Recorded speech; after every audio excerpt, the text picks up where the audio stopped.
Erravelli farm house లో తెలంగాణ మాజీ CM KCR తో మాజీ మంత్రి సిద్దిపేట ఎమ్మెల్యే హరీష్ రావు భేటీ అయ్యారు.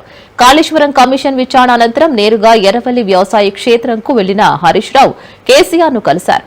కాళేశ్వరం కమిషన్ అడిగిన ప్రశ్నలు, హరీష్ రావు ఇచ్చిన సమాధానాలపై కేసీఆర్ ఆరా తీసినట్లు సమాచారం. ఎల్లుండి కాళేశ్వరం కమిషన్ ఎదుట విచారణకు కేసీఆర్ హాజరు కానున్న విషయం తెలిసిందే. మరి సమావేశానికి మాజీ మంత్రి కేటీఆర్ కూడా హాజరవుతున్నట్లు సమాచారం. మరోవైపు మాజీ మంత్రి ప్రశాంత్ రెడ్డి, మాజీ ఎమ్మెల్సీ సేరి సుభాష్ రెడ్డిలు సైతం ఎర్రవెల్లి ఫామ్ హౌస్ కు వెళ్లి కేసీఆర్ తో సమావేశమయ్యారు.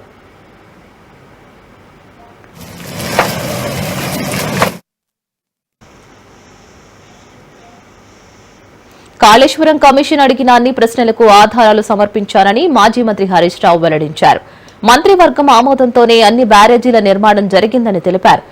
తమ్మిడి హట్టి నుంచి కాలువలు తవ్వకుండా ఎక్కడి నుంచో ఎందుకు తవ్వారని కాళేశ్వరం కమిషన్ అడిగినట్లు ఆయన తెలిపారు.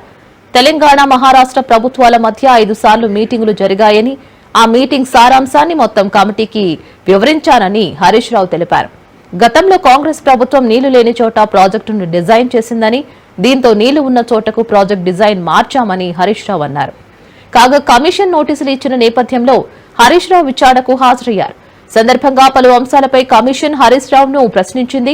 సుమారు 45 నిమిషాల పాటు హరీష్ రావు విచారణ కొనసాగింది. బ్యారేజ్ లొకేషన్ మార్పుల గురించి కూడా అడిగారు. అన్నారం సుందీల గురించి అది ప్యూర్లీ టెక్నికల్ డెసిషన్. ఇంజనీర్లు డీటెయిల్ సర్వే ఆధారంగా దేశంలో అనేక ప్రాజెక్టులు కూడా ఈ రకంగా మారుతున్నాయి. మన నాగార్జున సాగర్ కూడా మారింది, ఎస్ఆర్ఎస్పీ ప్రాజెక్ట్ కూడా మారింది. సో అది ఏదన్నా డెసిషన్ బ్యారేజ్ కొంత ముందుకు వెనకకు జరిగేది అది ఇంజనీరింగ్ డిపార్ట్మెంట్ తీసుకోవాల్సినటువంటి నిర్ణయాలు అనేటువంటి విషయాన్ని కూడా కమిషన్ గారు అడిగినప్పుడు నేను చెప్పడం జరిగింది.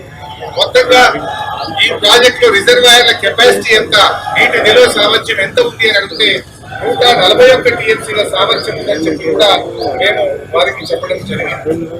అదేవిధంగా కాళేశ్వరం ను కొంతమంది ఇవాళ పిచ్చి పిచ్చిగా కూలేశ్వరం అని మాట్లాడుతున్నారు. మొన్ననే నేను ప్రజెంటేషన్ లో కూడా సవివరంగా చెప్పాను. కాళేశ్వరంలో 100 భాగాలు ఉన్నాయి. 100 భాగాలు అన్ని ఇంటాక్ట్ ఉన్నాయి. ఒకవైపు ముఖ్యమంత్రి గారు మొన్న పోయి గంధమల్లకు శంకుస్థాపన చేశారు. మరి గంధమల్లకు నీళ్ళు ఎక్కడి నుంచి పోతాయి? మల్లన్న సాగర్ నుంచి పోతాయి. మల్లన్న సాగర్ ఎక్కడిది? కాళేశ్వరంలో అంతర్భాగం. ఇంకొక వైపు హైదరాబాద్ మూసీ సుందరీకరణకు నీళ్లు తెస్తా అంటున్నారు. ఎక్కడి నుంచి తెస్తా అంటున్నారు? మూసీకి హైదరాబాద్ కు 30 టీఎంసీలు నీళ్లు తెస్తామంటున్నారు. మల్లన్న సాగర్ నుంచి తెస్తామంటున్నారు. మల్లన్న సాగర్ ఎక్కడిది? కాళేశ్వరంలో అంతర్భాగం. అంటే ఇంత స్పష్టంగా ఒకవైపు ప్రభుత్వమే కాళేశ్వరం మీద ఆధారపడి హైదరాబాద్ 30 టీఎంసీల నీళ్లు తేవడానికి టెండర్లు పిలుస్తుంది. ఇంకొక వైపు మల్లన్న సాగర్ మీద ఆధారపడ్డ గంధమల్లకు టెండర్లు పిలిచి ముఖ్యమంత్రి శంకుస్థాపన చేస్తారు. ఇంకొక వైపు కాళేశ్వరం కూలింది, కుప్పకూలింది, కాళేశ్వరం లేదు అంటారు. అంటే ఇవాళ ప్రభుత్వం దొల్లతనంగా బయటపడ్డది. తెలంగాణ కాంగ్రెస్ ప్రభుత్వం సీఎం రేవంత్ రెడ్డిపై బీజేపీ ఎంపీ లక్ష్మణ్ మరోసారి తీవ్ర వ్యాఖ్యలు చేశారు. కాంగ్రెస్ ఏడాదిన్నర పాలనలో అవినీతి తప్ప ఏమీ లేదని, సర్కార్ పూర్తిగా విఫలమైందని మండిపడ్డారు. చిత్తశుద్ది ఉంటే పారదర్శకంగా కాళేశ్వరం విచారణ జరిపించాలని డిమాండ్ చేశారు. తెలంగాణ సంపదను రేవంత్ రెడ్డి ఢిల్లీకి మోస్తున్నారని ఆరోపించారు. రాష్ట్రంలో పాలన గాలికి వదిలి తన సీఎం కుర్చీ కాపాడుకోవడం కోసం నిత్యం ఢిల్లీ నాయకుల చుట్టూ చెక్కలు కొడుతున్నారని ఆగ్రహం వ్యక్తం చేశారు. రాహుల్ గాంధీ కోరిక మేరకు కులగణన, రిజర్వేషన్లు, మంత్రివర్గ విస్తరణ చేశారని, తెలంగాణ ప్రజల ఆత్మగౌరవాన్ని రేవంత్ ఢిల్లీ నాయకులకు తాకట్టు పెట్టారని ఫైర్ అయ్యారు. అధిష్టానం ఆజ్ఞలే తప్ప ప్రజల ఆకాంక్షలు కాంగ్రెస్ నాయకులకు పట్టవని అన్నారు. బీజేపీ స్కూల్లో దేశం, జాతీయవాదం ఉంటాయని, రేవంత్ రెడ్డి మా స్కూల్లో డ్రాప్ అవుట్ అయ్యి దారి తప్పాడని ఎంపీ లక్ష్మణ్ ఎద్దేవా చేశారు.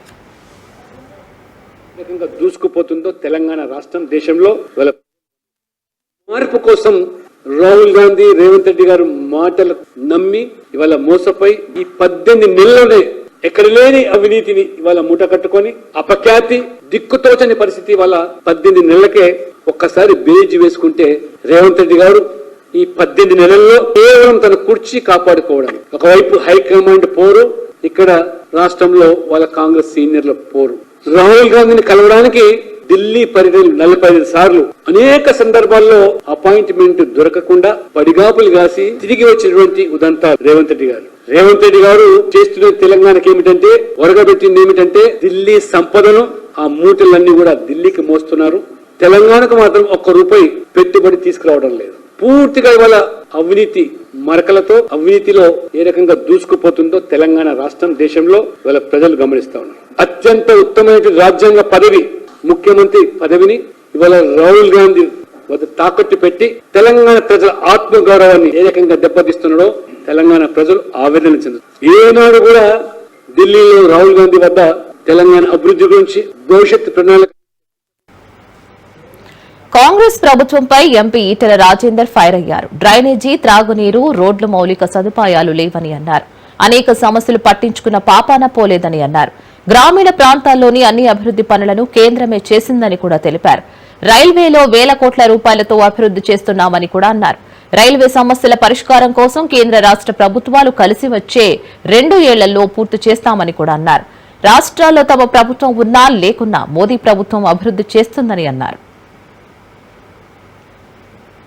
స్టేషన్ దగ్గర ఉన్న ఆర్యూబీ రైల్వే గేట్కి అక్కడ ఆర్యూబీని ఒకదాన్ని మేము నిర్మించబోతున్నాం. జనప్రియ రోడ్ అంటారు. మీకు తెలిసి ఇటు పక్కకు ఒక సిగ్నల్ ఉంటుంది, అటు పక్క ఒక సిగ్నల్ ఉంటుంది. ఒక వెహికల్ రావాలి, ఒక వెహికల్ పోవాలి. చాలా ట్రాఫిక్ జామ్ అవుతుంది. అక్కడ మొన్న శాంక్షన్ చేసినాం. అదే 6.6 crores. గుల్లపోచంపల్లి కూడా గతంలో ఒక ఆర్యూబీ శాంక్షన్ అయింది. ఆ ల్యాండ్ అక్వేషన్ డబ్బుల్ని కూడా కేంద్ర ప్రభుత్వ రైల్వే డిపార్ట్మెంట్ ఇప్పించి దాన్ని కూడా కొంత సగం పూర్తయింది, ఇంకా సగం ఆయన కూడా పూర్తి చేయబోతున్నాం. ఇట్లా రైల్వేల కింద కొన్ని వేల కోట్ల రూపాయలు ఇక్కడ హైదరాబాద్ నగరంలోనే, ఒక హైదరాబాద్ నగరంలో 1000 కోట్ల రూపాయలు పెట్టి ఇవన్నీ చేస్తూ ఉంది. రాష్ట్ర ప్రభుత్వంతో కోఆర్డినేషన్ కుదిరే. రంగారెడ్డి జిల్లా హైత్ నగర్ లోని ఎమ్మెల్యే క్యాంప్ ఆఫీసులో మల్రెడ్డి రంగారెడ్డితో భువనగిరి పార్లమెంట్ సభ్యులు చామల కిరణ్ కుమార్ రెడ్డి భేటీ అయ్యారు. సామాజిక వర్గాలను దృష్టిలో పెట్టుకుని కాంగ్రెస్ అధిష్టానం మంత్రివర్గ విస్తరణ చేపట్టిందని అన్నారు. స్థానిక సంస్థల ఎన్నికల తర్వాత ఖాళీగా ఉన్న కేబినెట్ పోస్టులను భర్తీ చేస్తామని, అందులో తప్పకుండా రంగారెడ్డి జిల్లాకు తగిన న్యాయం చేయడం జరుగుతుందని చామల కిరణ్ అన్నారు. రాష్ట్ర జనాభాలో 40% పాపులేషన్ రంగారెడ్డి, హైదరాబాద్ జిల్లాలోనే కలదని, అలాంటి జిల్లాలకు అభివృద్ది చేసే బాధ్యత ఆయా మంత్రులపై ఉంటుందని, తప్పకుండా తన మంత్రి పదవిపై అధిష్టానంతో చర్చిస్తానని అన్నారు. MLA Malreddy Rangareddy party senior నాయకులు, పార్టీకి అనేక సేవలను అందించారని అన్నారు.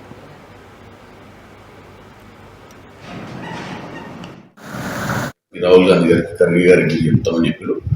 మేము కూడా మా పార్లమెంట్ పరిధిలోకి వచ్చినటువంటి ఇబ్రాహీంపట్నంలో రంగారెడ్డి గారు సీనియర్ ఉన్నారు కాబట్టి అటువంటి అవకాశాలు వస్తే ఇక్కడ ఉన్నటువంటి ప్రాంతాన్ని అభివృద్ధి చేసుకోవడానికి బాగుంటుందన్న విషయాన్ని అధిష్టానానికి తెలియజేస్తాం. ఎందుకంటే ఏ నిర్ణయం అయినా కానీ ఆచితూచి నిర్ణయం తీసుకునే పరిస్థితి ఉంటుంది. డెఫినెట్గా ఆయన క్రెడిబిలిటీలో ప్రాబ్లం లేదు. హైదరాబాద్ లోని బేగంపేట టూరిజం ప్లాజాలో కవులు, కళాకారులు, సాహితీవేత్తలతో సదస్సు నిర్వహించనున్నారు.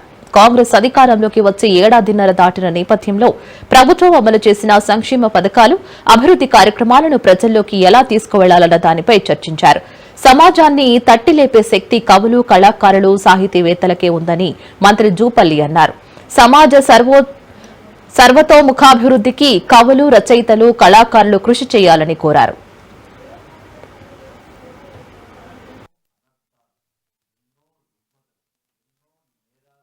ఎన్నో ఘోరాలు. ప్రధానమైన కారణం ఈ సంస్కృతి అనేది విద్యా విధానం కూడా ధ్వంసమైంది, ఆలోచన విధానం ధ్వంసమైంది. ఇవన్నీ కలగలిపి ఈ రోజున ప్రతి కుటుంబం కూడా ఏదో ఒక రకమైనటువంటి అసంతృప్తి కావచ్చు, బాధలు కావచ్చు, అప్పులు కావచ్చు, వ్యసనాలు, రకరకాల వీటన్నిటికి మూలమైనది ఇది ప్రధాన కారణం. సో దీనికి ప్రభుత్వం చేపట్టేటువంటి సంక్షేమ అభివృద్ధి కార్యక్రమాలు మాత్రమే సరిపోవు. మూలాలకు వెళ్తే ఆ మూలాలు సరిస్తే తప్ప సమస్యలకు పరిష్కారం దొరకదనేది నేను గమనించినటువంటిది రాజకీయ జీవితంలో. తెలంగాణలో రికార్డు స్థాయిలో యాసంగి ధాన్యం కొనుగోలు చేసినట్లు మంత్రి ఉత్తమ్ కుమార్ రెడ్డి అన్నారు. 8,378 కొనుగోలు కేంద్రాల నుంచి 72 లక్షల మెట్రిక్ టన్నుల ధాన్యం కొనుగోలు చేసినట్లు తెలిపారు. 2023తో పోలిస్తే 13 లక్షల మెట్రిక్ టన్నులు అధికంగా కొనుగోలు చేసినట్లు వెల్లడించారు. 12.33 లక్షల మంది రైతులకు 15,121 కోట్లు చెల్లింపులు జరిగాయని అన్నారు. బీఆర్ఎస్ పాలనతో పోలిస్తే అదనంగా 9,139 కోట్లు చెల్లించామని అన్నారు.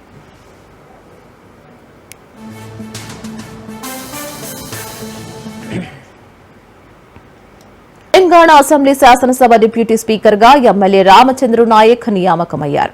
సందర్భంగా సీఎం రేవంత్ ను కలిసి ఆయన కృతజ్ఞతలు తెలిపారు.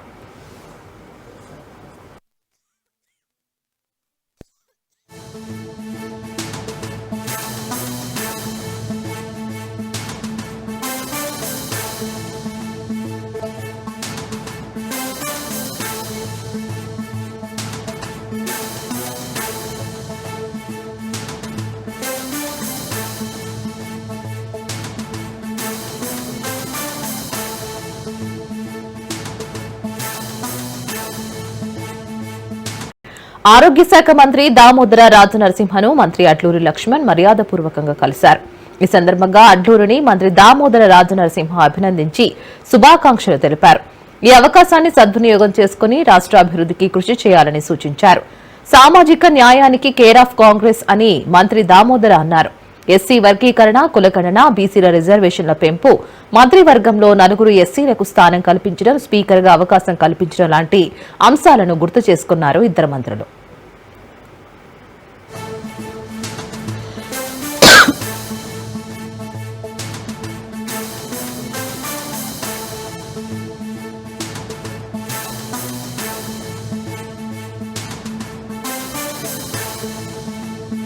హైదరాబాద్ గచ్చిబౌలి ఇండోర్ స్టేడియంలో నారాయణ విజయోత్సవ్ 2025 కార్యక్రమాన్ని అత్యంత వైభవంగా నిర్వహించారు.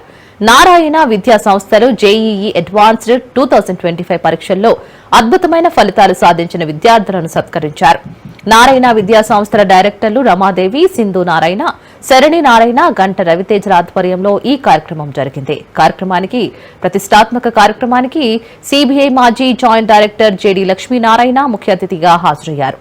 లక్ష్యాలను నిర్దేశించుకుని కృషి చేస్తే విజయం తథ్యమని జేడీ లక్ష్మీనారాయణ అన్నారు. కష్టపడి చదవడంతో పాటు సామాజిక బాధ్యతలను కూడా గుర్తించాలని ఆయన సూచించారు. ఈరోజు మనమందరము ఇక్కడ JEE advance 2025 extraordinary Narayana results ని సెలబ్రేట్ చేసుకోవడానికి ఇక్కడ అందరం గ్యాదర్ అయ్యాము. This event specially mainly meant for you all. You should all get inspiration from this event. మీకందరికీ తెలుసు ఈ జేఈఈ అడ్వాన్స్ 2025 లో నారాయణ స్టూడెంట్స్ అత్యద్భుతమైన ఫలితాలు సాధించారు. ఆల్ ఇండియా టాప్ 10 లో 3, 4, 6, 7 and 10 ర్యాంక్స్ వచ్చాయి. అండ్ ఇంతేకాకుండా టాప్ 100 లో 43 మెంబర్స్, 43 ర్యాంక్స్ అండ్ టాప్ 1000 లో 200 ర్యాంక్స్ మనకి నారాయణ విద్యార్థులు కైవసం చేసుకున్నారు. ఎప్పుడైనా కూడాను కన్సిస్టెంట్ గా hard work, focus and consistency ఇవి తప్పకుండా రిజల్ట్ ఇస్తాయి. కానీ ఆ తర్వాత గూగుల్ వచ్చింది. We had to refer to Google, upgrade ourselves. But today we have AI, which is actually giving us much more information than what Google has been giving, with very customized, pinpointed answers. And Narayana Group has always been ahead in the way we design our curriculum. We not only keep ourselves abreast with all the developments that happen offline, but also online in the form of digital platforms. By launching NLearn, NConnect, we ensure that the students are given best of the digital platforms to stay connected, get the best of the best doubt clearance platform through the AI facility. At the same time, get the best UI, which represents the final examination UI. To 2021. Couple of years ago, I went to Vaishnavi's house. Vaishnavi was in all India NEET examination. Vaishnavi was very, very determined. She was very, very ambitious. Her mother was a homemaker. Her father was a retired army officer.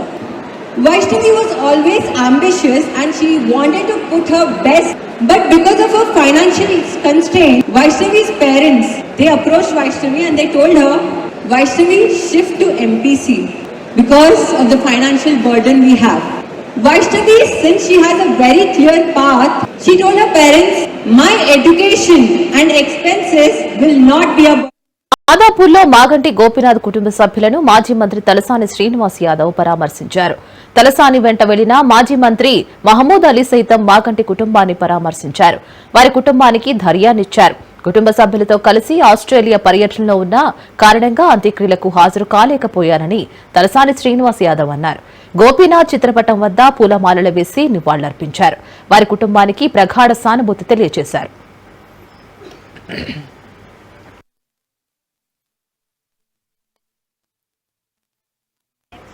మంత్రివర్గంలో 4 ఎస్సీలకు అవకాశం దక్కడంతో గాంధీ భవన్లో సంబరాలు అంబరాన్నంటాయి.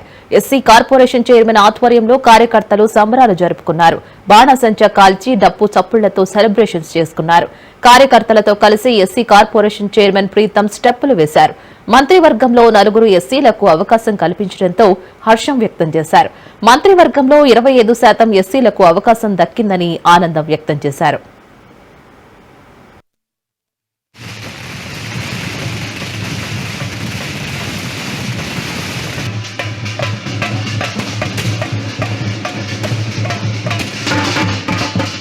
Water works department లో ఎన్నికల సమయం ముగిసి ఏడాది గడిచినా లేబర్ జాయింట్ కమిషనర్ ఆఫీస్ ఎన్నికలకు ఆదేశాలు ఇవ్వడం లేదని వాటర్ వర్క్స్ ఎంప్లాయీస్ యూనియన్ అధ్యక్షుడు రాజురెడ్డి ఆవేదన వ్యక్తం చేశారు. హైదరాబాద్ చిక్కడపల్లి లేబర్ కమిషనర్ కార్యాలయంలో లేబర్ జాయింట్ కమిషనర్ అధికారిని కలిసి వినతి పత్రం సమర్పించారు.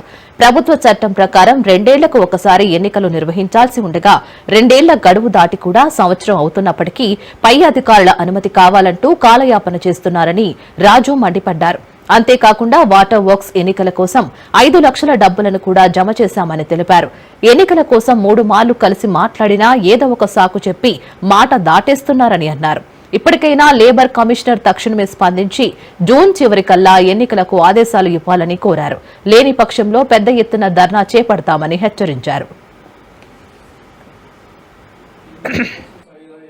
తెలంగాణ రాష్ట్ర రోడ్డు రవాణా సంస్థ ప్రయాణికులకు షాక్ ఇచ్చింది. వివిధ రకాల బస్ పాసుల ధరలను గణనీయంగా పెంచుతూ నిర్ణయం తీసుకుంది. ఈ పెంచిన ఛార్జీలు ఈ రోజు నుంచే అమల్లోకి వచ్చాయి. సాధారణ ప్రయాణికులతో పాటు విద్యార్థులు వినియోగించే పాస్ల ధరలు కూడా పెరిగాయి. సగటున 20% పైగా ఈ పెంపుదల ఉంటుంది.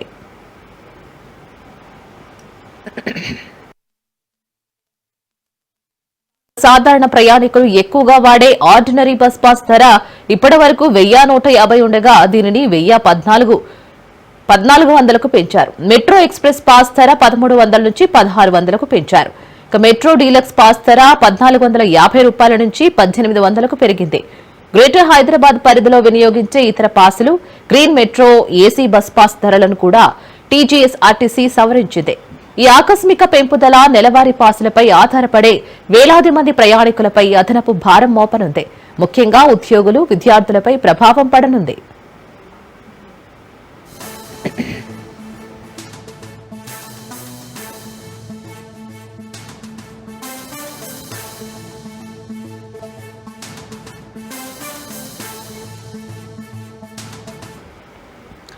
ఇటీవల హైదరాబాద్ మెట్రో టికెట్ ధరలను కూడా పెంచారు. 7 ఏళ్ల తర్వాత తొలిసారి ధరల పెంపును ఎల్ఎన్టీ మెట్రో రైల్ లిమిటెడ్ మే 17న అమల్లోకి తెచ్చింది. మొదట 20% టికెట్ ధరలను పెంచిన ఎల్ఎన్టీ ఆ తర్వాత 10% తగ్గించింది.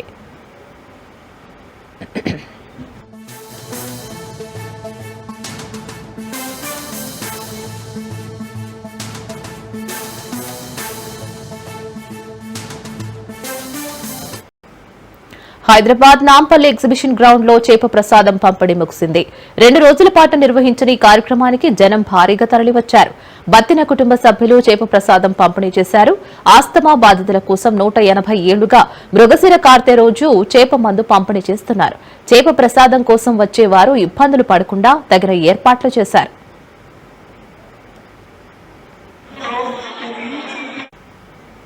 చేప మందు ప్రసాదం కోసం తెలంగాణ, ఏపీ నుంచి కాకుండా యూపీ, మహారాష్ట్ర, రాజస్థాన్, ఒడిశా, ఛత్తీస్గఢ్ తదితర రాష్ట్రాలకు చెందిన వారు కూడా వచ్చారు. మొత్తం 42 క్యూ లైన్లు ఏర్పాటు చేశారు. మొత్తం 16 కౌంటర్లలో చేప పిల్లలకు సంబంధించిన టోకెన్ ఇచ్చారు. ఫిషరీస్ డిపార్ట్మెంట్ అధికారులు మొత్తం 1,00,000 చేప పిల్లలను తీసుకువచ్చారు. వాలంటీర్లు 400 మంది ఉండగా 2,000 మంది పోలీసులు బందోబస్తు నిర్వహిస్తున్నారు. చేప ప్రసాదం కోసం వచ్చే వారిని దృష్టిలో పెట్టుకుని ఆర్టీసీ బస్సులను అందుబాటులో ఉంచింది.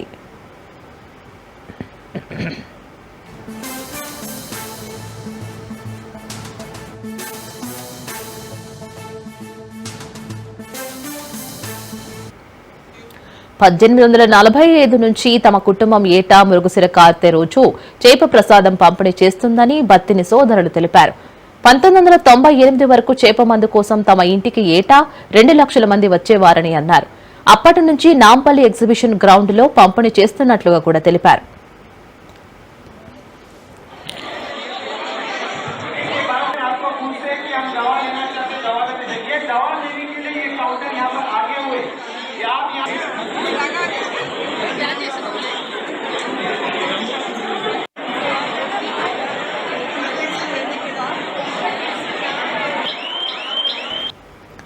హైదరాబాద్ వనస్థలిపురంలో అడ్వకేట్ కిడ్నాప్ కలకలం రేగింది.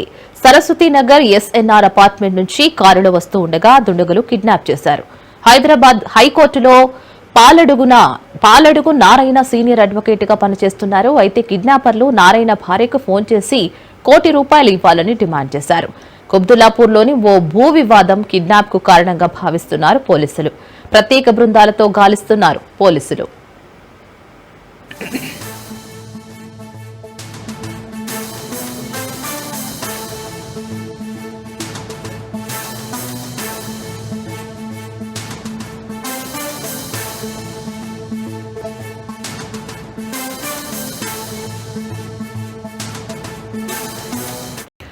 హైదరాబాద్ లోని ఐసీఏఆర్ భారత ఇన్స్టిట్యూట్ ఆఫ్ మిల్లెట్స్ రీసెర్చ్ ప్రాంగణంలో global centre of excellence on millets శంకుస్థాపన కార్యక్రమంలో కేంద్ర వ్యవసాయ రైతు సంక్షేమ శాఖ మంత్రి శివరాజ్ సింగ్ చౌహాన్, కేంద్ర వ్యవసాయ రైతు సంక్షేమ శాఖ సహాయ మంత్రి భగీరథ్ చౌదరి, తెలంగాణ రాష్ట్ర వ్యవసాయ శాఖ మంత్రి తుమ్మల నాగేశ్వరరావు పాల్గొన్నారు.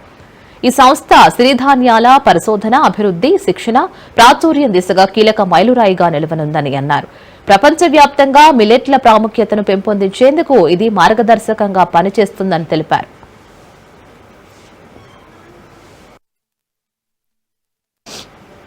క్రీడాకారులు అంతర్జాతీయ స్థాయికి ఎదిగేలా రాష్ట్ర ప్రభుత్వం క్రీడలకు అధిక ప్రాధాన్యత ఇస్తుందని మాజీ tourism corporation chairman Uppala Srinivas Gupta అన్నారు. నాచారంలో మేడ్చల్, మల్కాజ్గిరి జిల్లా స్థాయి బ్యాడ్మింటన్ పోటీలు బ్యాడ్మింటన్ కోచ్ హర్ష ఆధ్వర్యంలో నిర్వహించారు. 3 రోజుల పాటు నిర్వహించిన పోటీలలో గెలిచిన విజేతలకు బహుమతులను ప్రదానం చేశారు. కార్యక్రమంలో పాల్గొన్న ఉప్పల శ్రీనివాస్ గుప్తా విజేతలకు మెడల్స్ అందించారు. క్రీడా మైదానాల ద్వారానే ఆరోగ్యవంతమైన సమాజాన్ని నిర్మించవచ్చునని శ్రీనివాస్ గుప్తా తెలిపారు.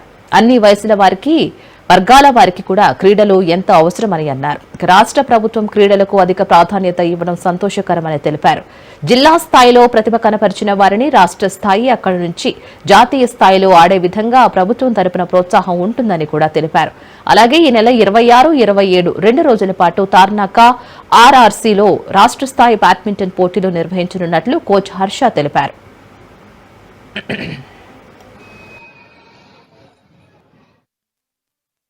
బ్యాడ్మింటన్ అసోసియేషన్ ద్వారా డిస్ట్రిక్ట్ ఛాంపియన్షిప్ చేశాము. ఎందుకంటే 80% బ్యాడ్మింటన్ అకాడమీస్ తెలంగాణలో ఈ మేడ్చల్ మల్కాజ్గిరి జిల్లాలో ఉన్నాయి. ఒక్క పుల్లల గోపీచంద్ గారిది కాకుండా మన సుచిత్ర అయితేనేమి కానీ, బాస్కెట్బాల్ సార్ అయితేనేమి కానీ, గోవర్ధన్ సార్ అయితేనేమి కానీ ఒక 80% బ్యాడ్మింటన్ దీంట్లో ఉంది. చాలా హ్యాపీగా ఉంది. లాస్ట్ టైము మన జిల్లా నుంచే అభిషేక్ అన్పాల నేషనల్స్ బ్రాంజ్ మెడల్ తెచ్చాడు అండర్-19లో. సో ఈసారి మనకే ఒక అవకాశం ఇచ్చి మనకు ఒక జిల్లా ఇచ్చినందుకు బ్యాడ్మింటన్ తెలంగాణకి, గోపి అన్నకి చాలా కృతజ్ఞత తెలియజేసుకుంటున్నాము. అసలు మేము ఈ టోర్నమెంట్ స్టార్ట్ చేసినప్పుడు జస్ట్ ఒక 3 days మాత్రమే చేయడం జరిగింది. ఫ్రైడే, సాటర్డే, సండే ఒక 250 ఎంట్రీస్ వస్తాయనుకున్నాం. కానీ అసలు మేమే షాక్ అయ్యేదాకా మాకు 386 ఎంట్రీస్ వచ్చాయి. సో అందువల్ల మేము ఇంకొక రోజు ఎక్స్టెండ్ చేసుకొని మండే కూడా 2 o'clock వరకు గేమ్స్ పెట్టుకున్నాం. అందులో మాకు చాలా హ్యాపీ అయింది ఏంటంటే ఈ టాప్ అకాడమీస్ నుంచి వచ్చేసరికి మాకు ఇది డిస్ట్రిక్ట్ లాగా కాదు, ఒక స్టేట్ లాగా అంత ఛాలెంజింగ్ అయిపోయింది. సో దీనికోసం బ్యాడ్మింటన్ అసోసియేషన్ ఆఫ్ తెలంగాణ నుంచి టెక్నికల్ అసోసియేషన్ తీసుకొని వచ్చాం. మొత్తం వెల్ ఆర్గనైజ్డ్